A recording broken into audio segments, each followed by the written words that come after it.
Last week, The Hollywood Reporter broke the news that Jason Momoa, the actor who famously played the title role in the billion-dollar grossing Aquaman film, has signed on to portray the character of Lobo in the upcoming DC Studios film, Supergirl, Woman of Tomorrow.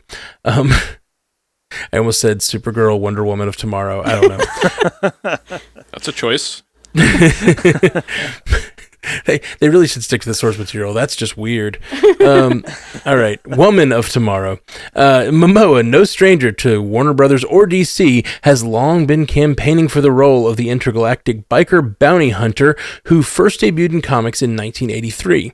Elsewhere, filmmaker Matt Reeves broke his silence on the Batman 2 delay situation while attending the Golden Globes this weekend, saying, "I can tell you that we'll be shooting this year. We're doing something where the story continues from, but I hope that people will be surprised by. DCU headlines have been a dime a dozen lately. Do these do anything for us?" Yeah, Jason Momoa is apparently beloved by Warner Brothers. They're just trying to get him in everything from Dune to DC and everything in between. He already had his run as Aquaman, as we know, and showed up in Peacemaker, and we've heard that that will be addressed in the new DCU, and I guess now it definitely has to be, because now we're getting weird with him playing a new character in the DCU instead of the DCEU. But whatever. Ultimately, I don't love Jason Momoa as an actor. I kind of think he's very one shot, he plays himself well, which is dude bro, kind of guy. He has that gear, and he plays that gear well, but he's kind of very much typecast into that. That being said, the character of Lobo kind of is that. So I think if you're looking for a character for him to play, if you've looked at a picture of Lobo before and looked at a picture of Jason Momoa, there's not really many people on planet Earth who could probably play him better than Jason Momoa, really, if you're just kind of putting the two beside each other. But also, to build on that, he is very excited about playing this role. He's been begging to play this role for a long time, to whoever will listen at DC. He was talking about it when James Gunn got hired as the head of DC, as bring me in as this particular character. On Instagram the other day, he posted a picture of him reading the Supergirl script, and he was just having the time of his life. He was sitting by a campfire, he had a cigar in hand, he was listening to heavy metal, just being Jason Momoa, as you would expect, and was just reading the script and loving it. So I think that that's a good thing if you're interested in the path of this character in the DCU, because you're getting someone in there who is passionate about it and who loves clearly the character and has a lot of interest in bringing a true vision of the character to the screen. So I think that that's encouraging. Ultimately, where does that put us with that character? Will he be a core part? We've already heard other villains are going to be in Supergirl, so it's is he going to be actually in the movie a lot, or is this more of a setup? We just don't really know. That movie's not shooting yet, so who knows? But all that being said, putting it all together, looking ahead to Matt Reeves and what he was talking about, it is encouraging that he's talking about wanting to shoot this year. We talked a lot about the Batman 2 over the last couple weeks, but it does seem like it's finally starting to get to that point. We already talked about it's delayed to 2027, but the idea of, hey, we're going to shoot it this year, that is encouraging. That means that there is at least somewhat of a roadmap here as we're seeing this thing start to slowly but surely come together despite the delay. Yeah.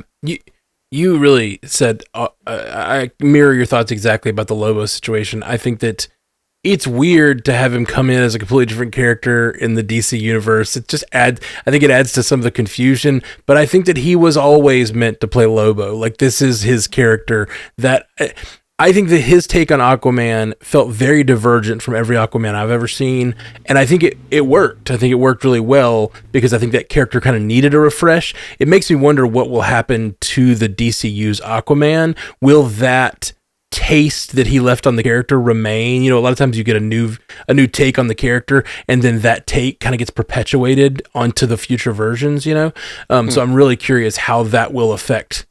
Will it go back to being kind of a nerdy fish dude, or will it be like a dude bro Aquaman? Will it be a weird thing when Lobo and him are on screen together? I don't know. That's just all very strange. But the biggest thing about this feature that we have tonight, So Matt Reeves said, I can tell you that we'll be shooting this year. We're doing something where the story continues from, but I hope people will be surprised by. What does that mean? Does anybody have a take on what that part?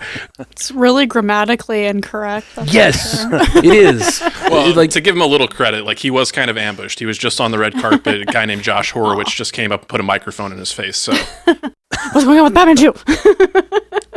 To give him some grace on his grammar, I also just kind of think like Matt Reeves is not the kind of guy, like left to his own devices. I don't think he would have come out and provided these comments had he not been kind of ambushed like that. But right. Yeah. Well, I think that fumbling over your words is probably to do with him trying to say something without saying something. He says this thing, we're trying to do let me just read it again.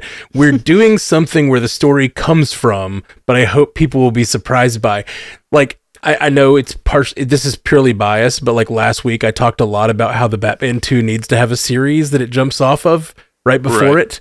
And that almost sounds like what they're talking about. Like it needs to have something that it comes from, but people will be surprised by. And I was like, or the other thought I had was that the success of the Penguin creatively, like, made them want to include elements from that more, and maybe that's part of the delay. Or maybe they're going to be jumping off the Superman movie. Like, that could be it. Like, that's the surprise. We talked a lot about that last week. That there's something in that sentence that we don't know, and he's trying to hide from us, but he wanted to give some sort of answer, and it's making me think there's something to all of those discussions we had last week. Well, side note too, he was also asked at that same time about Superman and Batman and Pattinson's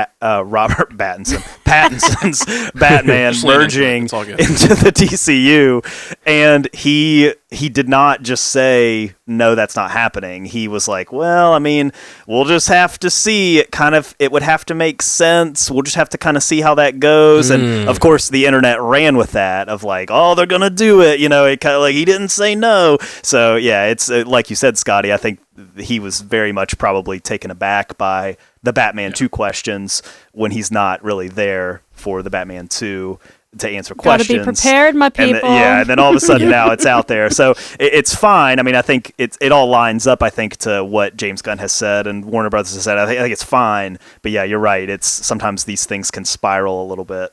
I'm happy for Jason Momoa that he got the part he wanted, because that's all I have to say about that, quite frankly. Because I don't know anything about Lobo.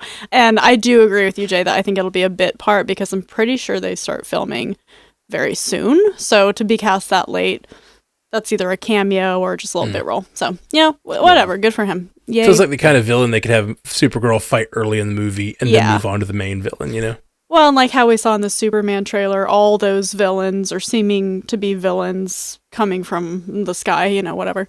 I think that James Gunn is putting a lot of characters in his movies, so whatever. Yeah. Good for you, Jason.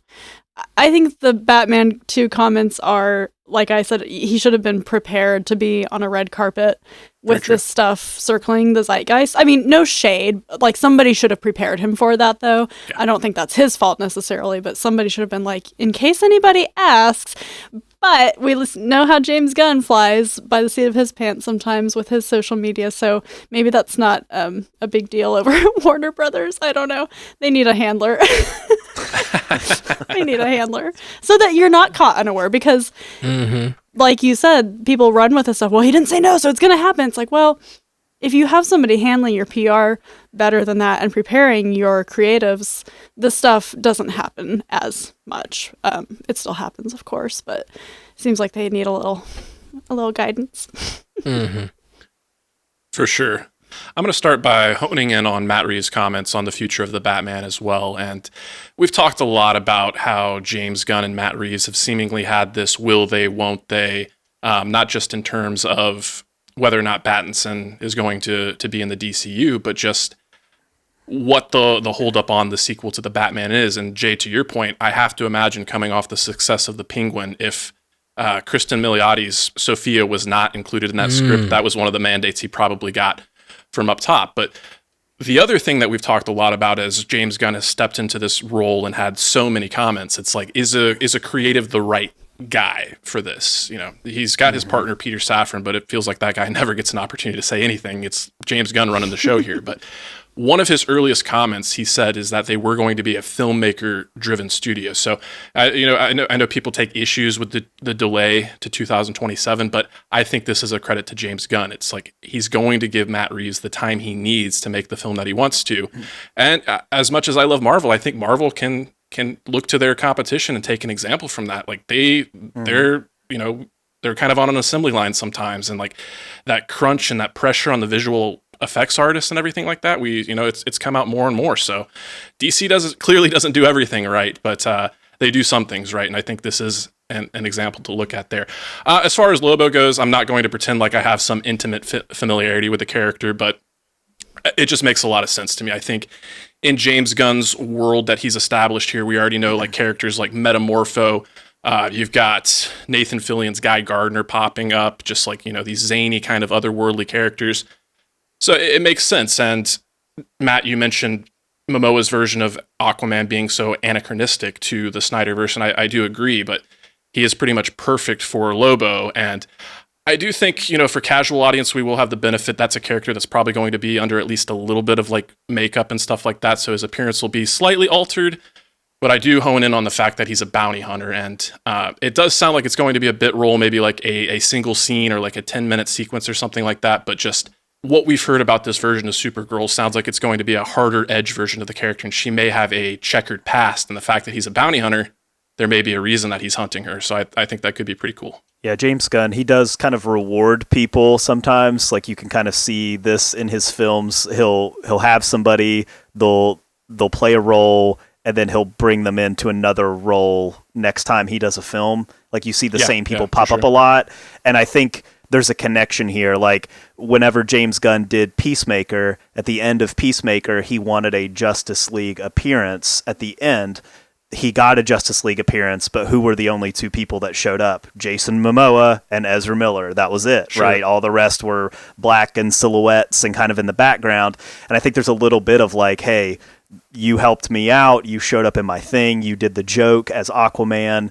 Now you get to play this character that you've wanted to play for this very long time. Like James Gunn, that's kind of, he does that, right? I mean, he likes to kind of be like, well, you want to do this? We'll find a way to work it in. So even if that's like not an integral part or character in the story, it just seems like it may have formed later on. It might have been something that got carved out here. And I did want to also mention, Scotty, a couple weeks ago, you had mentioned, we were talking about the Batman delay, that there were kind of these rumblings that maybe there was a personal issue with Matt Reeves, and that had kind of been an issue. And it does seem that has been more confirmed recently, that is. So it's just worth mentioning that it's not necessarily like Matt Reeves has had writer's block for 5 years. It's more that maybe there's some things going on, and it's external, and it's kind of holding him back from being able to fully go all in on this Batman script. So I just want to mention that, just to kind of tack on to talking about the delay in general. One thing I want to say about Lobo too, if they do have the character and it works really well in Supergirl,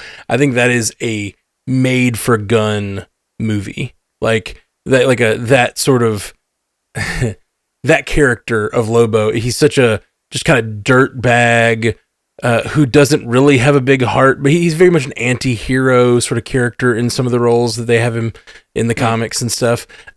And he's not a good guy at all. He's just a bounty hunter, but it's sort of that, like, sometimes he's just fun to watch, and he's sort of a dirt bag, and like I could just see, and it's cosmic too, like riding a motorbike through space, like all that feels very Gunn to me, and I could totally see him just like making a Lobo movie at some point, or even like an animated series. Yeah, that's where I was going to go with it too, Jay. Like you think about what he did with Peacemaker, it's a character that works, but would he hold his own movie? I don't know. But the part that you brought up is him being a cosmic character. I was like, ooh, maybe that would fit better for a movie. But then you look at the Lanterns, they're taking cosmic characters and making them Earth-based. You could very easily do that with a bounty hunter as well. Yeah. By the way, Scotty, you want to stay on for like 10 minutes and do like a talk about Creature Commandos for the patrons? Yeah, sure. I want to complain about it a little bit. Okay. This is like the Acolyte thing. Yeah, exactly. A little bit. It's not as bad as the Acolyte. The Acolyte, there were just a couple things, but I thought it'd be fun for the patrons. So let's do that. Yeah, let's do it. If you're up for it. Yeah. Oh, and I thought about seeing if you could just have me on Animation Deliberation to talk about it, but I don't have that much positive to say, so I feel bad. I don't want to come. So if you come for the rant at patreon.com/ Haley, you're caught up, newscast. Right? Yeah. Well, do you want to join? Oh, well, great. Yeah. So if you can stick around too, then. Yeah. I didn't know you kept up. I have. Sweet. I'm hip. Sweet. And it's the Twilight Bark. Thank you, Waterfall Angel. The Twilight Bark. I was close. I've only seen 2 episodes. Just the first 2? Just the first 2. Okay. Yeah, I don't know how much I'll spoil, but just more like general James Gunn complaints. It's probably a Jay by himself kind of show. I can't imagine anybody else in your household being down for that. Yeah, that's. Do the kids like it? It is. Not gonna show for my kids. kids Creature Commandos. Be learning some new words to take to school.